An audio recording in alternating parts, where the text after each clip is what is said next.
Welcome to Certain Point of Views Trade School, where each episode a different host talks about a comic book trade paperback that they loved and why they love it. Hey folks, welcome to another episode of Trade School. I am your host today, Matt, aka Stormageddon. Shout out to Case Aiken for giving me an opportunity to talk about something I am incredibly passionate about.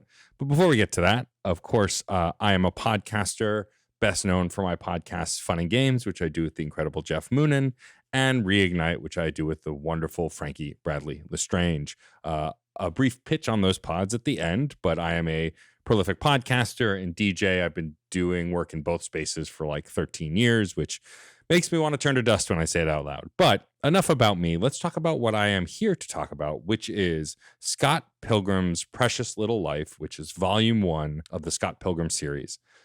This comic is very near and dear to my heart. And when Case said I could only do one of the trades, I had to rack my brain on which to pick. And while I flip-flopped a little bit, I ended up with volume 1 because I think as an early episode of the series and as a starting point, it just makes the most sense. I could talk about why I love something in the middle of the series, but I think truly this beginning is really great. I want to talk about it. A little history about Scott Pilgrim and me. I actually didn't discover the comic until the movie came out in 2010, directed by one of my favorite directors, Edgar Wright, Scott Pilgrim versus the World, starring Michael Cera, Mary Elizabeth Winstead, Kieran Culkin, Chris Evans, Anna Kendrick, Alison Pill, the list goes on. Not going to list the entire cast. It's a phenomenal cast. It's a fun movie. Basically, what if video games rules were in real life, but it's never explained. And the movie, at least the first act, is almost identical to volume 1 of the Scott Pilgrim comic book series. Because, fun fact, the movie took so long to make that when they first wrote the script, the series, the book series was not done yet.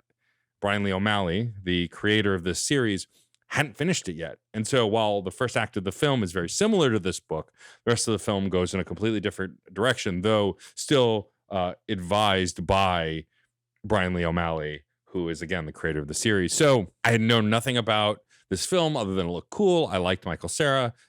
Like everyone else, I had a huge crush on Mary Elizabeth Winstead. And I was like, I'm going to go see this movie. Looks fun. Ended up seeing it like 4 times in the theaters. I may be even undershooting that. And so I became obsessed with it. And so shortly after that, they put out a video game. And I was like, I also discovered the books. And so I bought the books one by one. I found 1 and 2 in a local bookstore and then couldn't find 3, but they had 4 and 5.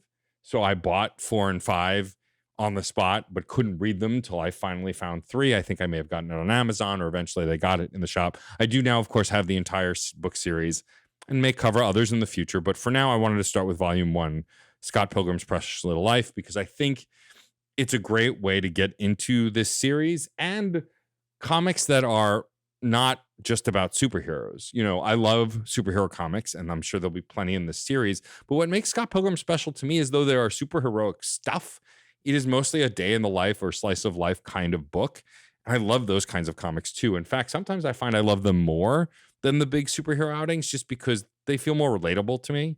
So I'll give a little pitch of what the storyline is, because in case you are coming to this completely blank, I want to share why I really love this story. So Scott Pilgrim's Precious Little Life, and the crux of Scott Pilgrim's story is we open in media res on Scott Pilgrim talking to his bandmates in the band Sex Bomb, the best band name ever, about how he is dating a high schooler.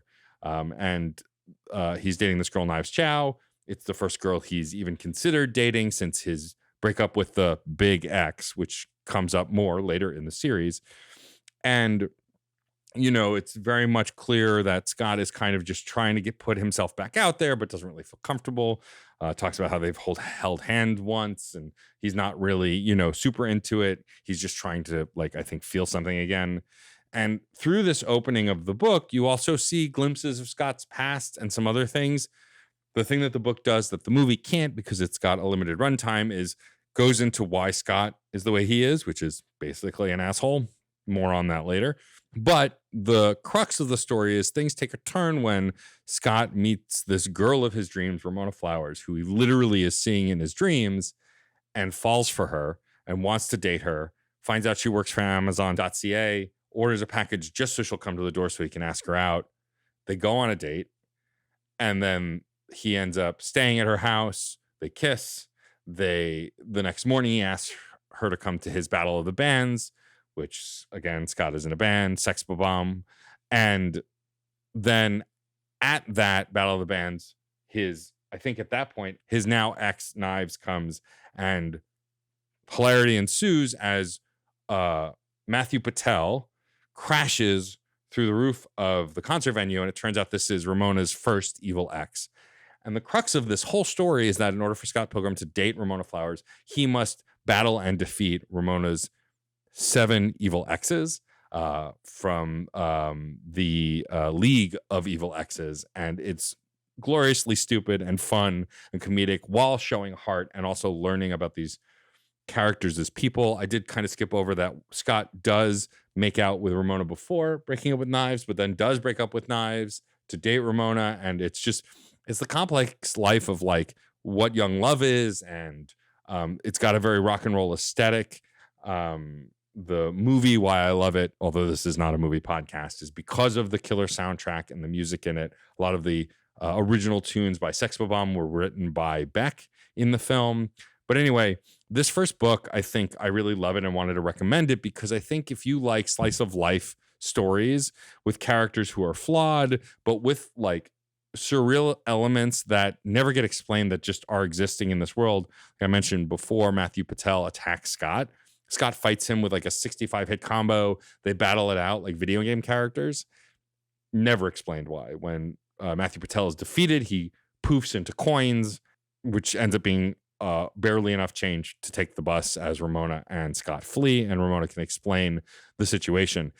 It's really kind of goofy in the best way. It doesn't take itself seriously, except for when it's taking itself extremely seriously in those moments where it's trying to convey heart and love. And it's a really interesting love story about flawed characters who, you know, the 2 main characters, Scott and Ramona, are rarely like in the right as far as like they are flawed people who have made mistakes and they're very forward about it. And it's a learning experience for Scott. The whole story becomes this kind of Scott's realization of the kind of person he's been and who he was and what he's become and how he can be better. And I don't want to spoil the rest of the run, but like, it's just a really cool exploration on like self-reflection, growing as people. And all the characters are really fun. You know, I really love how well they're written, how well they're drawn. I can't recommend it enough. Again, as much as I love stuff like Green Lantern and Wolverine and Venom, and I will talk about books with those characters as well, if Case will have me back in the future. But I think there's something about talking about a slice of life comic that just, I'm sure plenty of people love them, but it just feels less common in the landscape of comic books than the big superhero outings. Although I feel like, especially with indie books, that becomes less and less every day. And like Scott Pilgrim, I'm pretty sure started out as a fairly indie book, is bigger now because of the fandom, the movie, the video games, all of this other multimedia stuff, the Netflix series, all of that. But I think that if you've watched any of that, or engaged in any of that, but never read the original books, I think there's no better time than now. They're easy reads. I am someone who struggles to read for long periods of time. My brain just can't hold that focus. And this book I've gotten through multiple times, the whole series multiple times with relative ease, especially if you have the movie as a backbone. I think you'll be surprised where there are changes and where there aren't. Like some lines in the film are directly ripped from this first book, which is great. Like Wallace saying, "Oh yeah, you're my bitch forever," when talking to Scott about how in their apartment that they're in together, Wallace owns everything, basically. Yeah, so I think I've rambled enough. I really love this series. I think if you've been curious about it, please start with book 1 and check it out. Would be odd to start in the middle, but you could do that too, I suppose. Thanks for listening to me yammer on about this. I'm hoping to come back and talk about some other cool stuff, or maybe some other underrated or overrated books, depending on what I choose to talk about next. But it's been a pleasure to be a part of something that also is inspired by a series I started, to talk about me a little bit. So I mentioned my podcast, Fun and Games, and Reignite earlier. Fun and Games broadly is a topic-based discussion podcast where we either do broad topics within the games industry, we do video game, console retrospectives, genre retrospectives, interview developers, composers, all sorts of creators about stuff related to video games. We have a sub-series within that feed called Side Quests, where every episode is a different host talking about a game they love.